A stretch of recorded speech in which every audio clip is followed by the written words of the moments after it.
Εάν η πρόταση γινόταν από κάποιον άλλον που δεν τον γνώριζα και όχι από την Τατιάνα, με την οποία είμαστε φίλοι, δεν θα δεχόμουν.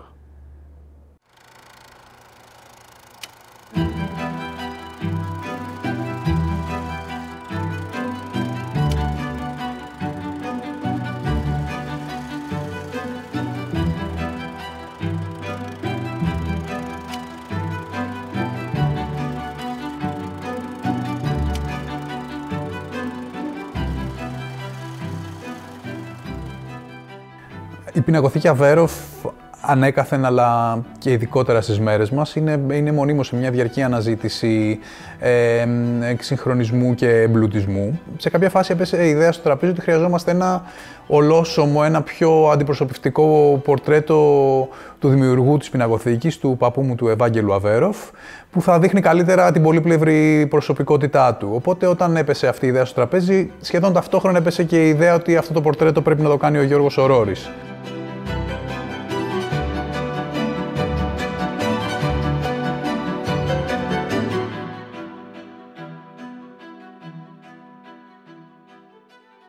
Όταν υπόθηκε ότι ο Γιώργος Ορόρης πρέπει να κάνει το πορτρέτο, ενθουσιαστήκαμε πάρα πολύ με την ιδέα. Πέρα από το ότι υπάρχει μια αγάπη μεταξύ μας, έχουμε αναπτύξει μια ουσιαστική φιλική σχέση και η σχέση του με την οικογένεια πάει και πιο πίσω, μιας και έχει κάνει ο ίδιος το πορτρέτο της μητέρας μου. Οπότε μας ενθουσίασε και σε συναισθηματικό επίπεδο αυτή η ιδέα, αλλά και επειδή ο Γιώργος είναι ένας σπουδαίος καλλιτέχνης και έχει έναν πολύ μοναδικό τρόπο που ζωγραφίζει τα έργα. Δηλαδή συνδυάζει το ρεαλισμό, την παραστατική δηλαδή ζωγραφική, με μια υπενικτικότητα, μια υπαρξιακή διάσταση. Φέρνει στα έργα του μια ένταση και μια προσωπική ματιά που τα κάνει κάτι πολύ παραπάνω από ένα απλό στιγμιότυπο ή μια εικόνα. Ορίστε.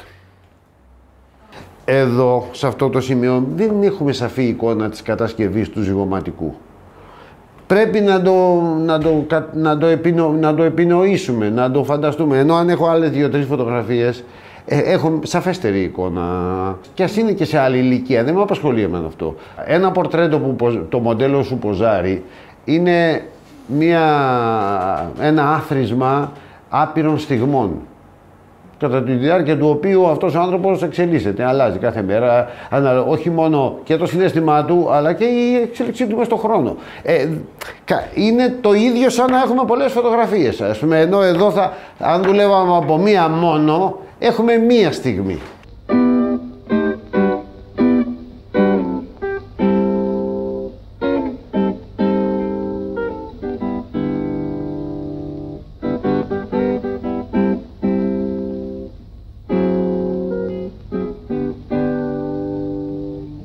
Εξυπακούεται ότι συζήτησα για τον Αβέροφ και με την οικογένειά του, με τις κόρες του, την Τατιάνα, την Ναταλία και με τον κύριο Τασούλα, που τον ήξερε πάρα πολύ καλά, ήξερε και τον άνθρωπο και το έργο του. Τον Αβέροφ τον γνώρισα σε ηλικία περίπου 10 ετών.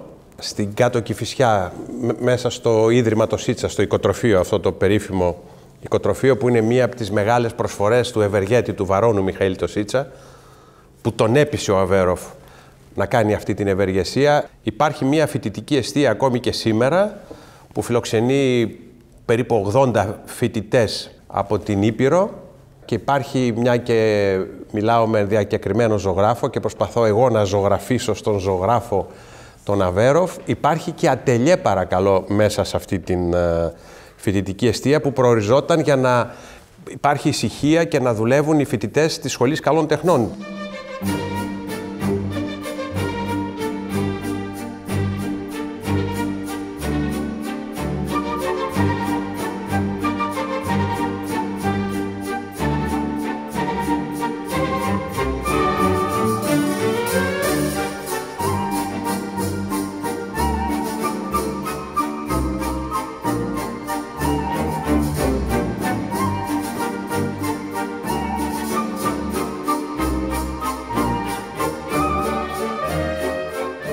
Είχε απίστευτα αποθέματα ενδιαφέροντος.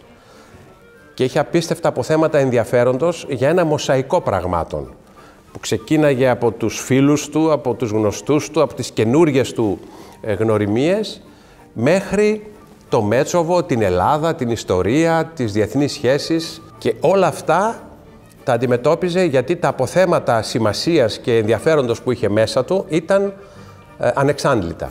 Πίστεψε ότι η πολιτική ήταν ο πιο αποτελεσματικός, ο πιο αποφασιστικός τρόπος να προσφέρεις.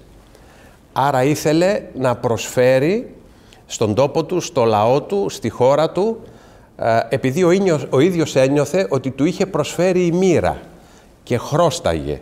Κύριε Βέρου, θα θέλατε να μας πείτε πώς κατορθώνετε και συνδυάζετε την έντονη πολιτική σας δραστηριότητα με την επίσης έντονη συγγραφική σας δραστηριότητα. Η απάντηση είναι λίγο περίεργη και πολύ απλή. Δεν κατορθώνω. Διότι σε 4 χρόνια που είμαι υπουργός Εθνικής Αμήνης, όλη η λογοτεχνική μου παραγωγή είναι 4 διηγήματα. Και αυτά τα 4 διηγήματα που έγραψα τελευταία ήταν τα μόνα διαλύματα σε μια πολύ εντατική ζωή. Έγραφε πάρα πολύ. Από παιδί σχεδόν έγραφε ποίηματα. Έγραφε γράμματα. Έχουμε βρει χιλιάδες επιστολές. Ήταν ένας φανατικός επιστολογράφος.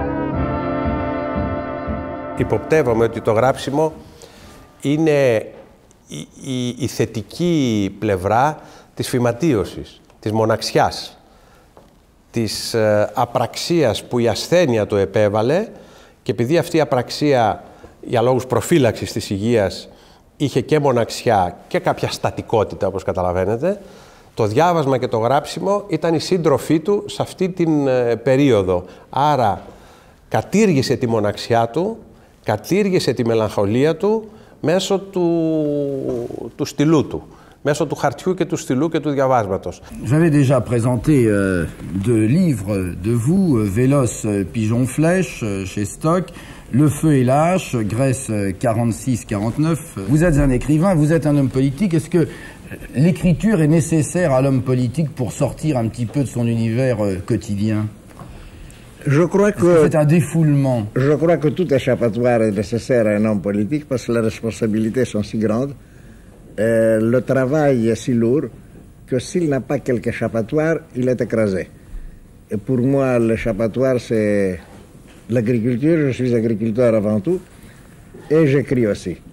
Dernièrement, évidemment, j'écris beaucoup moins. Je n'ai plus le temps. En somme, on peut s'occuper de l'armement de son pays, rêver à l'Europe et en même temps laisser son esprit vagabonder? Je vais vous dire une chose un peu curieuse et spéciale.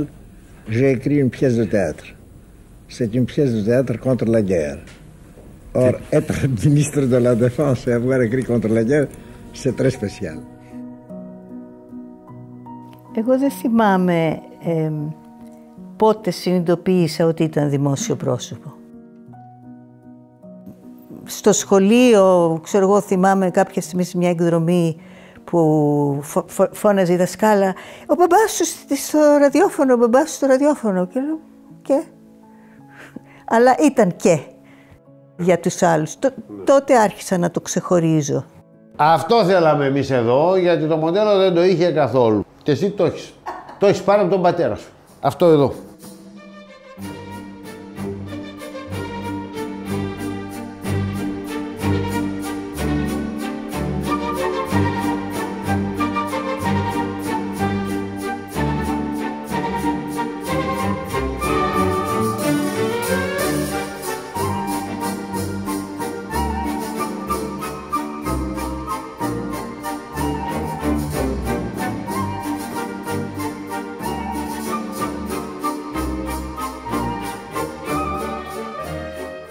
Ξέρω τα προβλήματα που θα αντιμετωπίσω και τα προβλήματα είναι πώς τα εξής.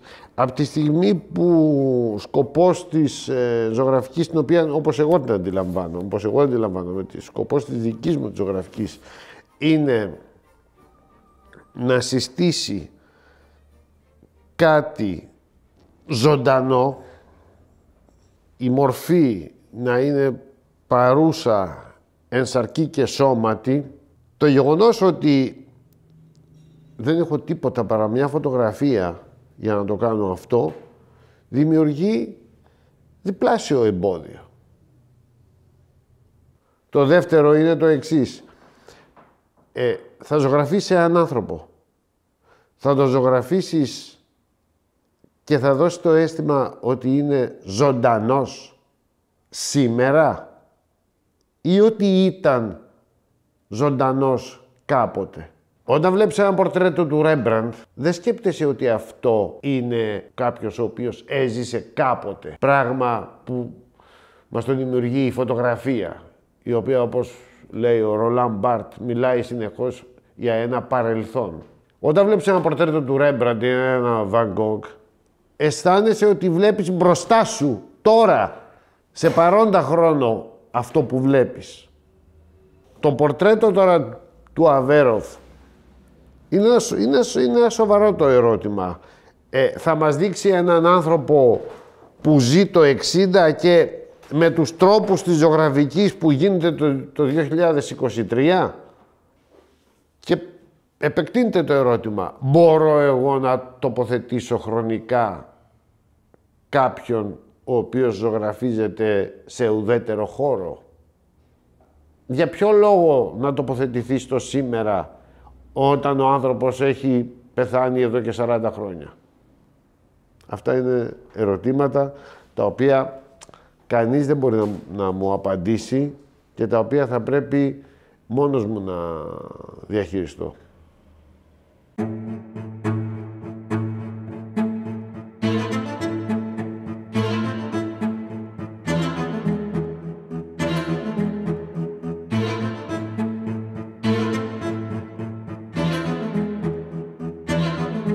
Με απασχολεί η κατασκευή του προσώπου, δηλαδή η κατασκευή του, δηλαδή να φαίνεται ότι να την πινελιά, τη βλέπουμε εδώ. Αυτό είναι ένας Ρέμπραντ που είναι στο Frick Collection στη Νέα Υόρκη. Εδώ είναι από τους σύνδικους που είναι στο Άμστερνταμ. Εδώ φαίνεται η κατασκευή. Να την πινελιά, είναι εμφανής η κατασκευή. Πρέπει να φανεί. Ο άνθρωπος ήταν σάρκα και οστά. Είχε και την πλευρά του την ηλική, τα αμπέλια, το μέτσοβο, το κρασί, το τυροκομείο, τα πάντα, ας πούμε.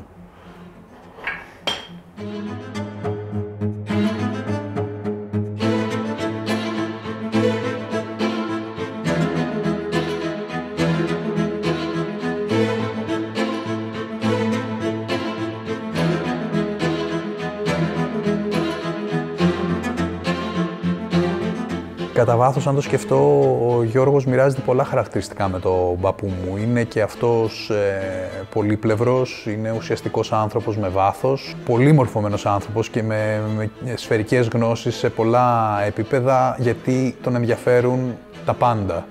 Πιστεύω ότι αν ζούσε σήμερα ο παππούς μου, θα έκανε πιθανότατα την ίδια επιλογή με εμάς και θα διάλεγε τον Γιώργο να του φτιάξει το πορτρέτο.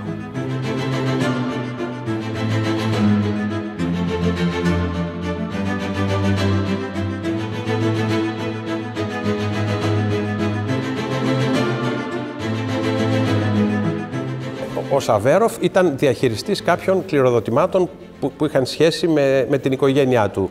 Δηλαδή, μέλη της οικογένειας του είχαν αφήσει κάποια κληροδοτήματα υπέρ του Μετσόβου και όφιλε αυτά να τα παρακολουθεί. Και έτσι πρωτοπήγε στο Μέτσοβο πριν τη δικτατορία μεταξά, πολύ νέος. Το να πας στο Μέτσοβο τότε ήταν μια ολόκληρη περιπέτεια, έτσι. Δεν είναι όπως τώρα που πάμε σε 3,5 ώρες.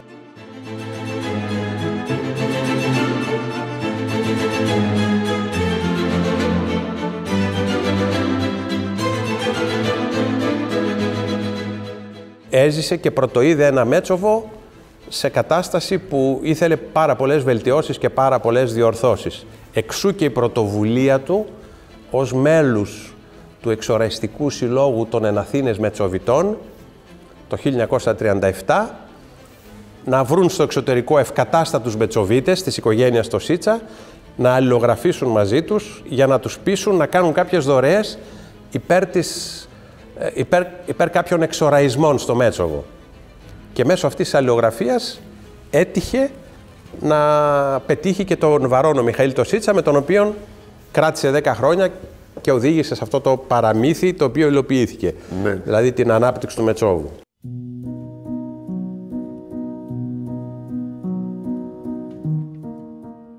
Δημιούργησε πράγματα που έδωσαν δουλειά σε όλο τον κόσμο. Ναι, ναι. Δηλαδή έκανε με τα λεπτά του το Σίτσα, έκανε το τυροκομείο.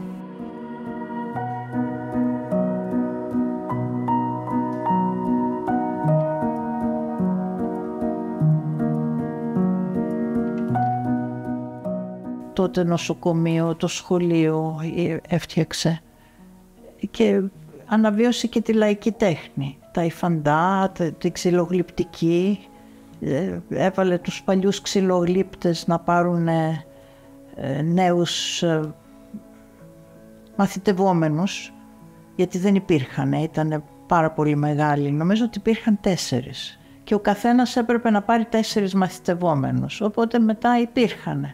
Ναι. Και τα ίδια περίπου και στους άλλους τομείς.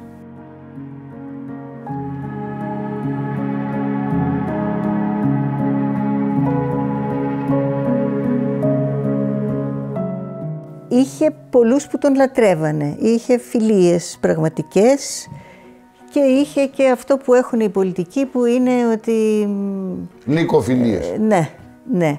Αλλά εγώ θυμάμαι έντονα μικρή, όταν φτάναμε στο χωριό με το αυτοκίνητο, ήταν όλο το χωριό έξω για να τον υποδεχθεί.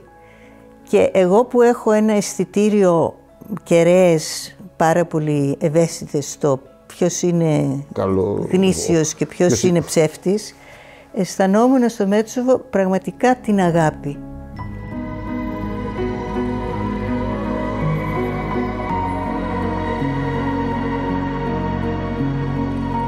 Τα τελευταία 5 χρόνια, έχοντας μετακομίσει μόνιμα στο Μέτσοβο από το 2018, μπορώ λίγο να καταλάβω καλύτερα την αγάπη που είχε για τον τόπο. Δηλαδή, έχω βρει ένα μονοπάτι σύνδεσης μαζί του, γιατί αυτό που σου δημιουργεί το Μέτσοβο ίσως είναι λίγο και ανεξήγητο. Δηλαδή, δεν ξέρεις τι ακριβώς σε τραβάει, αλλά νιώθεις κάτι να σε τραβάει.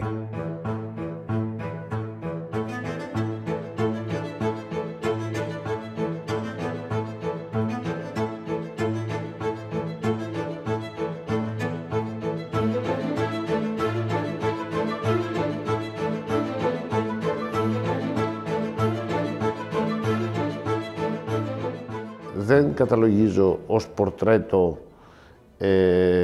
τον παππού με το εγγονάκι του Ιακωβίδη. Είναι μία εικόνα, αυτό που ονομάζουμε ηθογραφίας. Δείχνει έναν παππού που προφανέστατα είχε μοντέλο, που προσπαθεί να κάνει καλά το εγγονάκι του που κλαίει, ή μια γιαγιά που πλένει το εγγονάκι της, το οποίο έχει πλαντάξει στο κλάμα. Η γιαγιά αυτή λοιπόν δεν είναι πορτρέτο. Πορτρέτο είναι κάτι το οποίο δεν κάνει κάτι. Δεν κάνει μία πράξη. Παρά έχει επίγνωση ότι κάποιος τον βλέπει και το αντικείμενο του βλέποντος είναι το πρόσωπό του. Μπορεί να εξελιχθεί η κατάσταση και να πούμε ότι ο άνθρωπος από τη στιγμή που προσωπογραφείται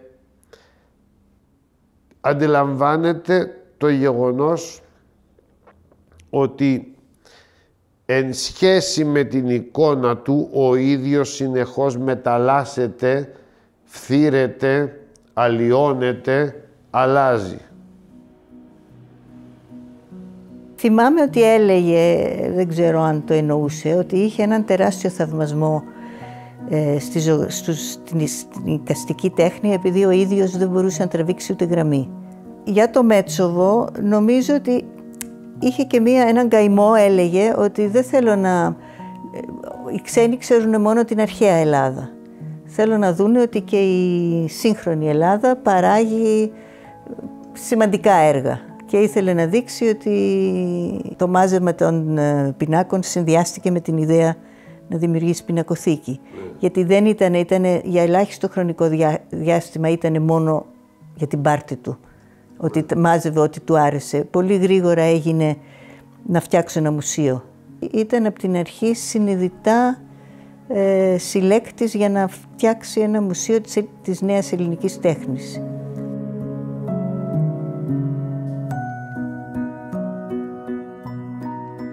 Χτίστηκε, και το είπε στην ομιλία στα εγγένεια τον Αύγουστο του 1988, χτίστηκε στο σημείο όπου η οικογένειά του είχε ένα ταπεινό σαμαράδικο. Γιατί έλεγε πάντα ότι η οικογένειά μου ξεκίνησε από τσομπαναρέοι και απλή κτηνοτρόφοι και μπορέσαμε, και εδώ είναι η πολιτική ιδιότητα, χάρη στο ότι ζήσαμε σε ένα φιλελεύθερο δημοκρατικό κοινοβουλευτικό καθεστώς, να νικήσουμε τη μοίρα μας. Γιατί ο άνθρωπος τη μοίρα του την νικάει μόνο σε ελεύθερα καθεστώτα.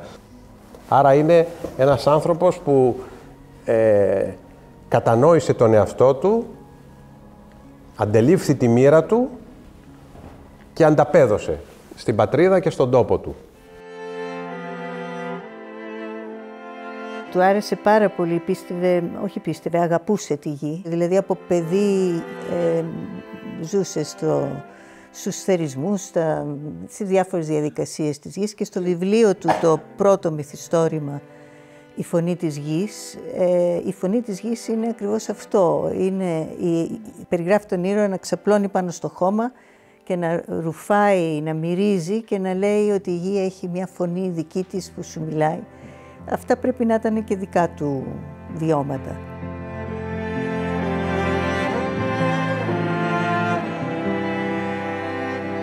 Το Ηνωπείο επίσης ήταν ένα πολύ μεγάλο όραμα που όμως το έκανε και υλοποιήσιμο. Διαβάζοντας ο ίδιος ένα κατάστοιχο ενός μοναχού από το 17ο αιώνα που ήταν σαν ένα κτηματολόγιο της εποχής που ανέφερε ότι κάνει κρασί στην περιοχή, του ήρθε η ιδέα και ήθελε να αναβιώσει τον παλιό κρασότοπο του χωριού και να κάνει κρασί που να μπορεί να συναγωνιστεί τα καλύτερα γαλλικά. Είναι ο πρώτος που φέρνει την ποικιλία Cabernet Sauvignon στην Ελλάδα και αναβιώνει τον παλιό κρασότοπο του χωριού, ξεκινώντας να κάνει εινοποίηση στο υπόγειο του σπιτιού του. Ξεκίνησε τις φυτεύσεις τέλη δεκαετίας του 50 και το κρασί το εινοποιούσε στο υπόγειο του σπιτιού του μέχρι και το 1973.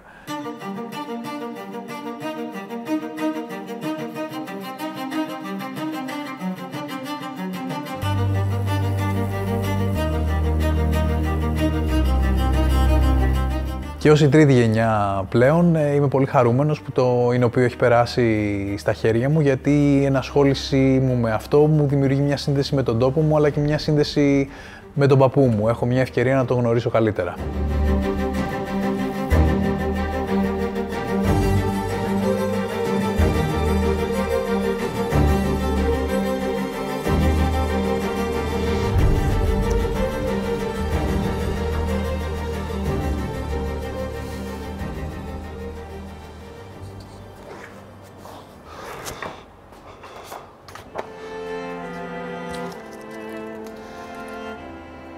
Το έργο έχει υπερβεί την, πώς να το πούμε, οδεύει προς το τέλος, σιγά σιγά. Όσον αφορά δηλαδή το στήσιμο, το πώς θα είναι, την κίνηση, τη χειρονομία, τη στάση των χεριών, ζητήματα πολύ βασικά για ένα όρθιο πορτρέτο. Τι θα κάνουμε με τα χέρια. Βρεθήκανε οι λύσεις.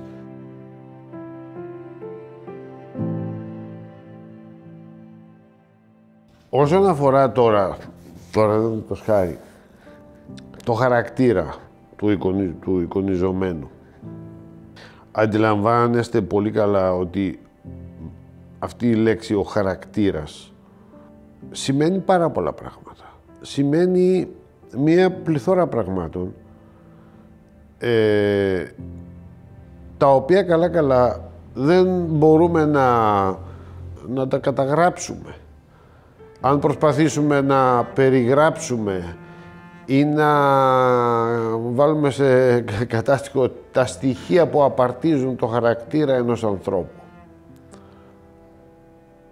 Γιατί τα πιο πολλά είναι φευγαλαία, είναι απροσδιόριστα. Αυτό που λέει ο κόσμος και αυτό που λένε και πολλοί που ασχολούνται, υποτίθεται, με τις τέχνες, ότι ο συγκεκριμένος ζωγράφος κατάφερε και έκανε ψυχογράφημα. Τι είναι το ψυχογράφημα? Ποιος μπορεί να έχει τέτοια περηφάνεια, τέτοια αλαζονία που να ισχυριστεί ότι μπορεί να κάνει ψυχογράφημα? Να γνωρίζει δηλαδή την ψυχή του άλλου και να καταγράψει τα στοιχεία της ψυχής του άλλου. 20 χρόνια ψυχανάλυση μπορεί να κάνεις και να μην καταφέρει ούτε καν ο ψυχαναλυτής σου, θα πιάσει κάποια στοιχεία. Συνεπώς, για μένα είναι ξεκάθαρο η ζωγραφική, το μόνο που μπορεί να κάνει είναι να καταδείξει κάποια στοιχεία από την άβρα του προσώπου. Την ψυχή ούτε καν μπορεί να την ακουμπήσει, δεν έχει τα μέσα και να το προχωρήσουμε όμως και παραπέρα. Εάν κάποιος διαισθάνεται, αν διαισθάνεται ότι βλέποντας το συγκεκριμένο πρόσωπο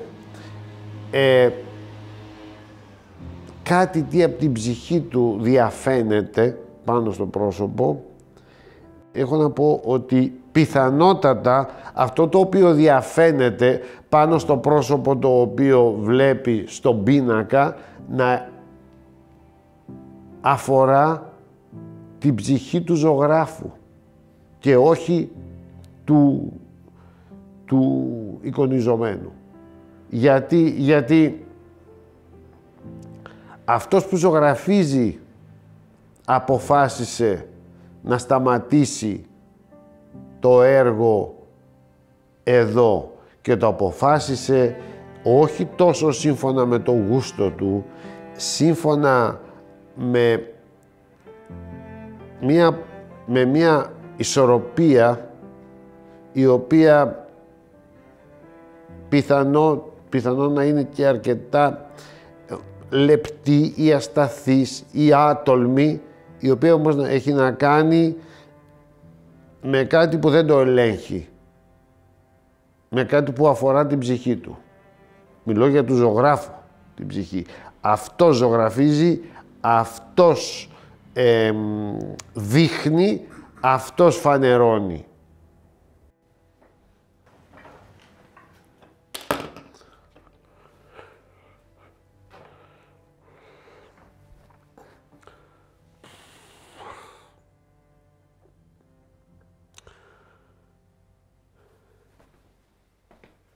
Λοιπόν,